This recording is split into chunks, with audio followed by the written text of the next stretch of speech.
Welcome back to New Rockstars. I'm Erik Voss, and as we look ahead to Marvel Phase 5 in 2023, there are still several unanswered questions from Marvel Phase 4 that the MCU teased addressing, got so freaking close to addressing, but never actually did address, apparently considering it more of a priority to establish whether New Asgard is desensitized enough to a universe-wide cataclysmic war crime to turn into an ice cream shop. So here are 30 questions at the top of our minds going into Marvel Phase 5, many of these submitted by our wonderful followers on Twitter, and actually some I will start to answer based on what we know so far, whereas others I will just leave with an Number 1, where are the X-Men and why is it taking so long? Phase 4 did introduce mutants with Kamala Khan and Namor, but other than a Wolverine Easter egg and She-Hulk and a short-lived Professor X cameo in Multiverse of Madness, there still ain't any X-Men in the present MCU, though Hugh Jackman Wolverine is at least confirmed to return in Deadpool 3. There have been some unconfirmed rumors of contractual issues with the Fox X-Men actors and that Marvel might have to wait until after Secret Wars to recast any of these characters. Not really sure how true those rumors are, or really how Fox could sign such unprecedented ironclad contracts with the cast of Dark Phoenix. I just think Kevin Feige hasn't gotten a pitch or a producer team he has loved yet. I don't know. But related, number 2, how does mutation work in the MCU? If Kamala and Namor are both mutants, presumably both carry a mutant gene, but what activates that gene? Is it cosmic radiation? Is it a heart-shaped herb received in utero? Is it just puberty? Also, who else in the MCU is actually a mutant? Wanda Maximoff, Monica Rambeau, Mantis?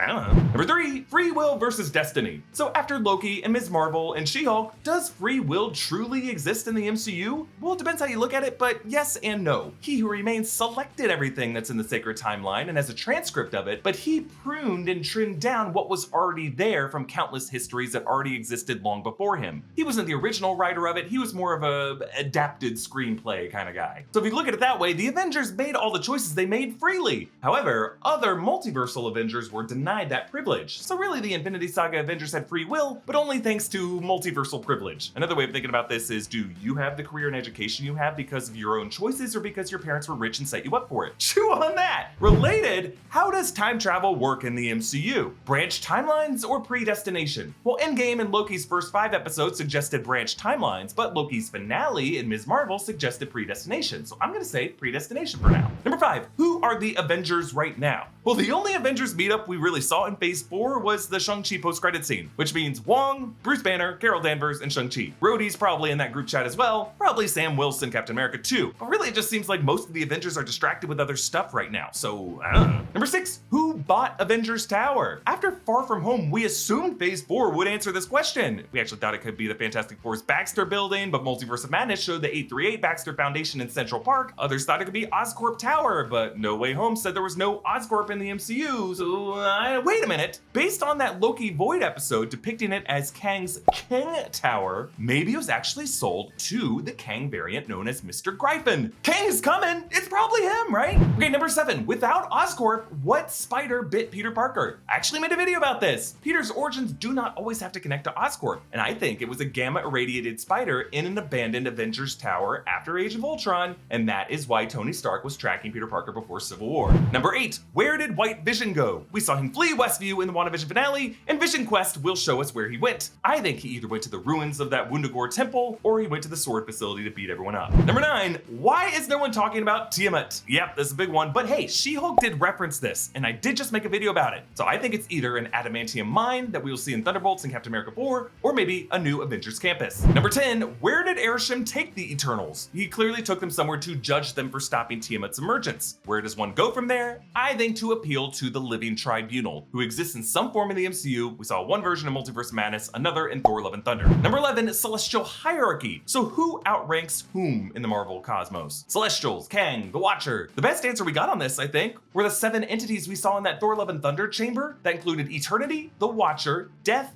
Eon, Infinity, the Living Tribunal, and the Chief Celestial that is known as the Celestial One above all. I think these 7 transcend realities, and they share a tier with whatever Kang happens to be at the top of that Kang dog pile at any given moment. I also at this point don't really know if Eternity exists anymore or just transformed into Mistress Love, and then Kang might have taken her seat. It's hard to know because, well, take it away, Kate Hudson. What is reality? Now, thank you to BetterHelp for sponsoring this video. You remember that moment in Endgame where Cap's all alone facing off against Thanos and then everybody shows up to help? There is a reason we all cheered so hard when that happened. Someone we love got help and it was such a relief. Getting help is good, and now, thanks to BetterHelp, getting help is easy too. BetterHelp is the world's largest therapy service and it's 100% online. With BetterHelp, you can tap into a network of over 25,000 licensed and experienced therapists who can help you with a wide range of issues. To get started, just answer a few questions about what you need and what your preferences are for therapy. That way, BetterHelp can match you to the right therapist from their network. Once that is done, you can talk to your therapist however you feel comfortable, whether it's via text, chat, phone, or video call. You can message a therapist at any time and schedule live sessions when it's convenient for you. If your therapist isn't the right fit for any reason, you can switch to a new therapist at no additional charge. BetterHelp lets you get the same professionalism and quality you expect from in-office therapy, but with a therapist who is custom picked for you, with more scheduling flexibility and at a more affordable price. To get 10% off your first month, you can scan the QR code or click the link in the description, or just go to betterhelp.com/newrockstars. That's betterhelp.com/newrockstars for 10% off your first month of therapy. Number 12, is Wanda dead? Well, Kevin Feige teased that she might still be alive in that rubble after Multiverse of Madness, so dig, White Vision, dig! Number 13, what about 838 Wanda? Well, I also made a video about this. I think the 838 universe might blame this victim Wanda for killing the Illuminati, and we could still get a House of M storyline that way. Number 14, who were the Ten Rings summoning? I think they were summoning the Kree, or some other ancient extraterrestrial race who initially brought them to Earth, and that we will find out an answer to this in the Marvels. Actually related to this, number 15, what is the Bengals connection to the Ten Rings? I think the Bengal and the Ten Rings have the same extraterrestrial cosmic tech source. Number 16, where is old Steve Rogers? Joaquin Torres and Falcon the Winter Soldier imply that he could be on the moon. I think Steve is either with Nick Fury in that space station or retired, but either way, he's still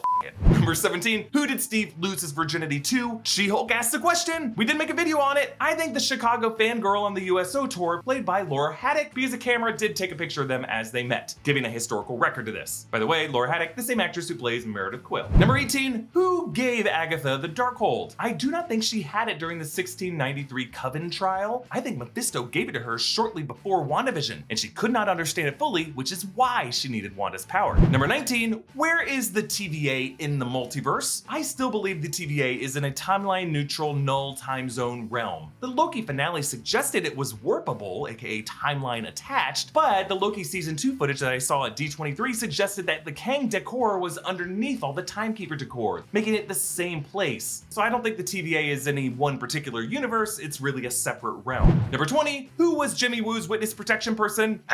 Number 21, where did Jake Lockley come from? Jake was the third alter alongside Mark Spector and Stephen Grant from the beginning. He was that third mystery off-screen alter who beat up the thugs in Egypt. So he was there the whole time, we just didn't see him until the ending. Number 22, where were the Avengers during T'Challa's funeral? I also covered this in another video. TLDR, I think Ramonda just wanted a private Wakandan ceremony. Not all funerals have to be huge family and friend reunions. Number 23, how powerful exactly is Kevin, the robot from She-Hulk? Related question, was Todd's intelligentsia ever a real threat? Did Kevin technically rewrite She-Hulk's preferences? Well, Todd's intelligentsia was never more than a website who trolled and stalked and harassed Jen Walters. They never actually got her blood to create Hulk Todd. That part was erased. However, Kevin remains. He's somewhere between a Nexus being and a cosmic entity.